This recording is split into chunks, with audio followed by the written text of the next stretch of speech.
என்னோட யூடியூப் பார்க்குறவங்க லைக் பண்ணுங்கள், ஷேர் பண்ணுங்கள், சப்ஸ்கிரைப் பண்ணுங்கள். நான் அந்த கோமதீஸ் கிச்சன் இருக்குது பாருங்கள், அவங்களத ஃபாலோ பண்ணுவேன். எனக்கு சமையலில் எந்த டவுட் வந்தாலும் அவங்களத எடுத்து பார்த்துக்குவேன். மட்டன் பிரியாணி ஏற்கனவே நான் பண்ணியிருக்கேன். இருந்தாலும் இன்றைக்கி ஒரு தடவை அவங்களையும் பார்த்துக்கிட்டு செஞ்சால் இன்னும் இப்போ கான்ஃபிடண்ட்டாக செய்யலான்னு பார்த்தேன். அவங்க என்ன பண்ணியிருந்தாங்கன்னு பார்த்தீங்கன்னா, மட்டன் பிரியாணியில் ஒரு 5-6 பச்சை மிளகா போட்டிருந்தாங்க. அது என்ன அமெரிக்காவில் இருக்காங்க நான் நினைக்கிறேன். அங்கே வந்து காரம் வந்து பச்சை மிளகாவில் ஜாஸ்தி. நம்ம 4 மிளகாக்கு அங்கே 1 மிளகா காரம் தான் இருக்கும். அதனால் அவங்க பாட்டு இஷ்டத்துக்கு 5-6 பச்சை மிளகா போட்டாங்க. காரமெல்லாம் கூட கொஞ்சம் ஜாஸ்தி போட்ட மாதிரி தெரியுது எனக்கு. நம்ம கிளைமேட்டுக்கு அந்த காரமும் அந்த ஸ்பைசியெல்லாம் நம்மளுக்கு ஒத்து வராது.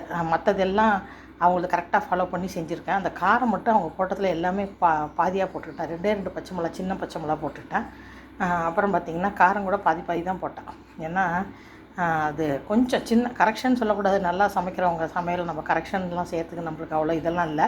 இருந்தாலும் இந்த காரம் மட்டும் கொஞ்சம் குறைச்சிக்கிட்டா நம்ம கிளைமேட்டுக்கு நம்மளுக்கு கரெக்டாக வரும்னு நான் நினைக்கிறேன். நீங்கள் ட்ரை பண்ணி பார்த்துட்டு எனக்கு சொல்லுங்கள்.